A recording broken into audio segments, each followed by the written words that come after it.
Hello student, आज हम पढ़ेंगे कला शिक्षा के अंतर्गत संवेदना एवं कल्पना। संवेदना एवं कल्पना के बारे में पढ़ेंगे। संवेदना और कल्पना के अंतर्गत आप सोचोगे कि कला शिक्षा में संवेदना और कला का क्या संबंध है, मतलब क्यों पढ़ाया जा रहा है। तो सबसे पहली बात ये होती है कि एक मनुष्य जो होता है उसमें क्या होता है, सृजनता की क्या होती है, क्षमता होती है।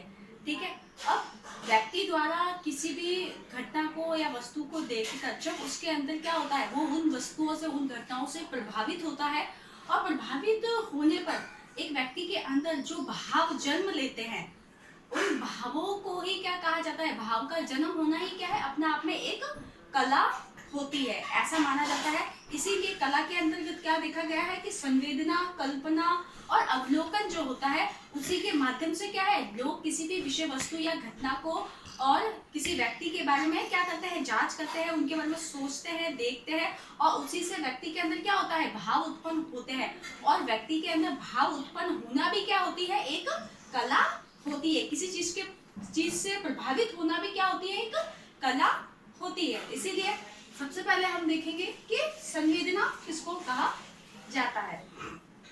तो सबसे पहली बात आ जाती है कि संवेदना क्या है। तो संवेदना क्या होती है, मतलब कि हम क्या करते हैं, किसी भी व्यक्ति, वस्तु या किसी भी परिस्थिति को देखकर उसको देखने के बाद में हम क्या करते हैं, उसकी अनुभूति करते हैं। मतलब जैसा जिस रूप में हमने उसे देखा, उसकी हम क्या करते हैं, अनुभूति करते हैं। यानी कि अगर हमने किसी दृश्य को देखा जो क्या है, कोई सुखद दृश्य है, यानी किसी मेले का है या किसी प्राकृतिक दृश्य को देखा, तो किसी हरियाली को देखा, किसी खेत को देखा, तो उससे क्या होता है, एक व्यक्ति के मन में प्रसन्नता आती है। ठीक है, खुश होता है वो।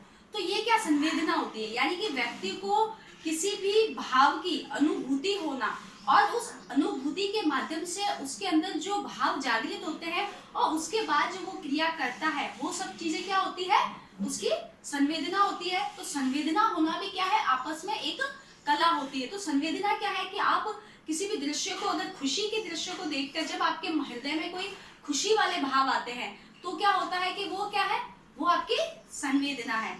और अगर आप किसी करुणामयी दृश्य को देखते हो, तो करुणामयी दृश्य को देखकर आपके मन में क्या होता है, दुख वाले भाव आते हैं। तो कहीं ना कहीं क्या है, आप में किस भाव ने जन्म लिया, दुख के भाव ने जन्म लिया। किससे प्रभावित होकर कि आपने उस करुणामय दृश्य को देख लिया था, इसलिए आपके मन में कैसे भाव जागृत हुए, दुखी हो गए आप। ठीक है, तो ये दुखी होना भी क्या है, एक आपकी संवेदना है। और व्यक्ति के मन में जो संवेदनाएं होती है वो क्या होती है, व्यक्ति की जो संवेदनाएं होती है वो उसकी ज्ञानेंद्रियों का ही परिणाम होती है। मतलब व्यक्ति जो है वो किससे प्रभावित होता है, मतलब इन संवेदनाओं का संबंध किससे है, व्यक्ति की ज्ञानेंद्रियों से है। क्योंकि ज्ञानेंद्रियों के माध्यम से ही वो क्या करता है, इन सारे ही भावों की अनुभूति कर पाता है। तो इन भावों की जो भावों का जो परिणाम स्वरूप होता है वो हमारी ज्ञानेंद्रियां ही होती हैं। मानव की 5 ज्ञानेंद्रियां होती है। अब ज्ञानेंद्रियां कौन कौन सी होती है वो सभी को पता है। नासिका है, आंख है, कान है, हमारी त्वचा है और जीवा है। ठीक है, ये पांचों ही ज्ञानेंद्रियां होती है, जिनके माध्यम से हम क्या करते हैं, भाव को ग्रहण करते हैं, मतलब अनुभूति कर पाते हैं। क्योंकि सुगंध लेना, स्मेल आती है, ठीक है, त्वचा चुंबी भरते हैं, तो वो क्या है, संवेदना हमारे मस्तिष्क में सीधे जाती है। उसके बाद हम क्या करते हैं, उस पर प्रक्रिया करते हैं, उस पर प्रोसेसिंग बाद में होती है। पहले हमको कोई स्पर्श करता है, हमें लगती है स्पर्श, तो उससे क्या होता है, सीधा हमारे भाव आते हैं मस्तिष्क में कि भाई हाँ हमें दर्द हुआ। उसके बाद हम उस पर रिस्पॉन्ड करते हैं, कहते हैं यार रिस्पॉन्स देते हैं ना उसके बाद।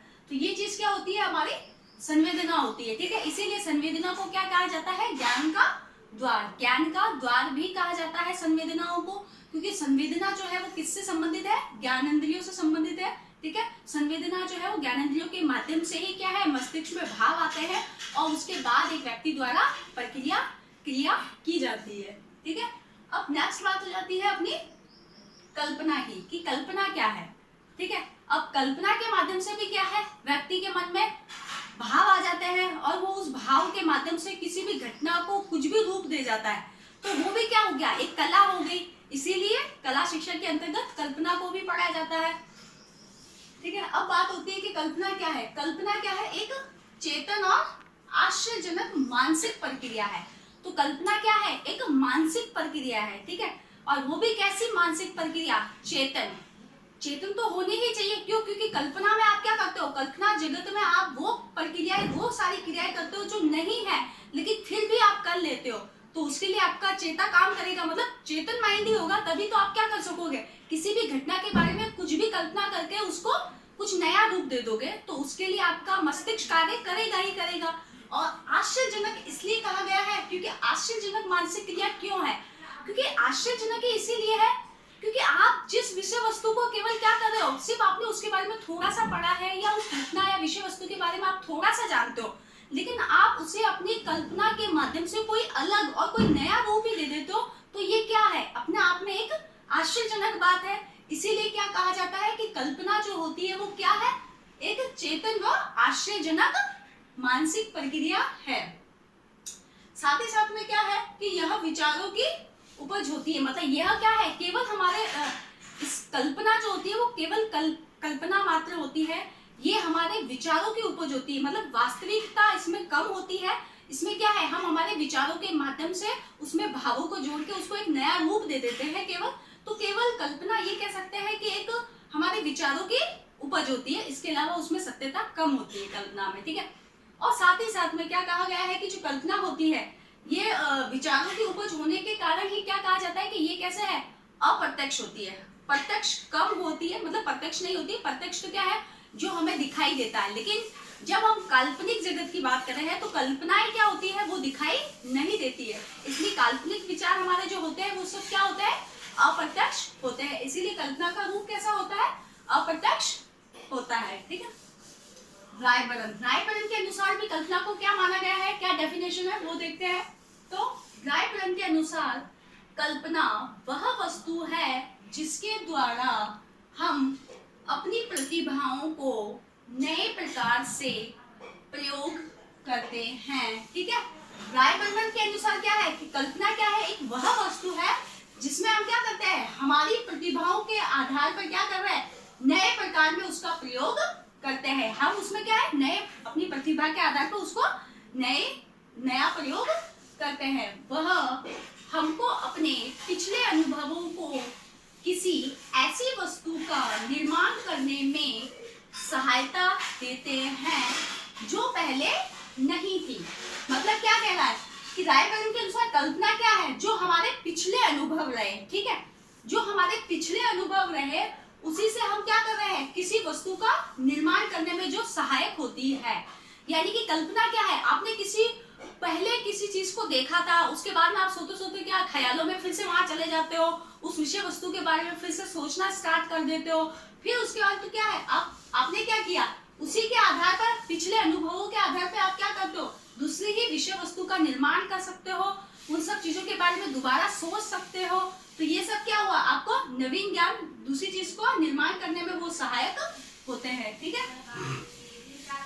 कल्पना व्यक्ति को अपने संसार को आनंद के नवीन संसार में बदलने की क्षमता देता है। यानी कि क्या है, कल्पना जो होती है वो एक व्यक्ति को क्या करती है, आनंदित करती है, और जो पुराने ज्ञान के बाद नवीन ज्ञान से जोड़ती है, यानी कि नवीन संसार जो है उसको बदलने की क्षमता रखता है। यानी कि कल्पना जो होती है उसी के माध्यम से आप क्या करते हो, इमेजिन करके अपने आप ही क्या है, अपने संसार में आनंदित होते रहते हो। जिस चीज को नहीं भी देखा या जिसके बारे में हम थोड़ा सा भी जानते हैं उसे हम अपनी कल्पना के माध्यम से क्या है, इमेजिन करते रहते हैं, ठीक है। इसी प्रकार से क्या होता है कि बहुत से जो साहित्यकार हुए, उपन्यासकार हुए, कहानीकार हुए, कवि है, चित्रकार है, ये सब क्या करते हैं, अपनी कल्पनाओं के आधार पर ही क्या करते हैं, कहानी की रचना करते हैं, कविताओं की रचना करते हैं, उपन्यास की रचना करते हैं, जो क्या होती है, जिनमें सत्यता कम होती है लेकिन काल्पनिक विषय वस्तु ज्यादा होती है। इसीलिए क्या है कि वो क्या करते हैं, अपने सारी ही कहानियों का जो सुनियोजित ढंग से उसको कल्पना के आधार पर ही रचते हैं, ठीक है।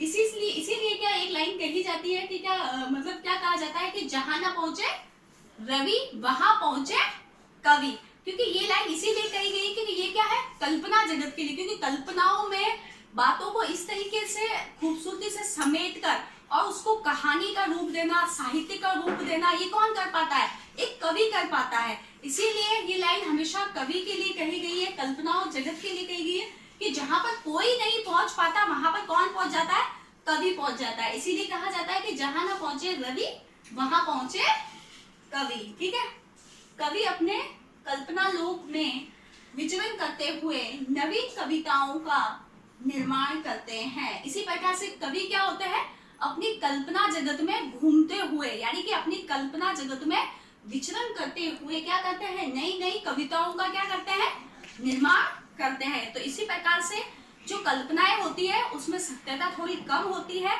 और उसको केवल कल्पनाओं के आधार पर कवि द्वारा साहित्यों की रचना, उपन्यास की रचना की जाती है, जिससे पढ़कर क्या है, लोग अनुभूति करते हैं और आनंदित होते हैं। धन्यवाद।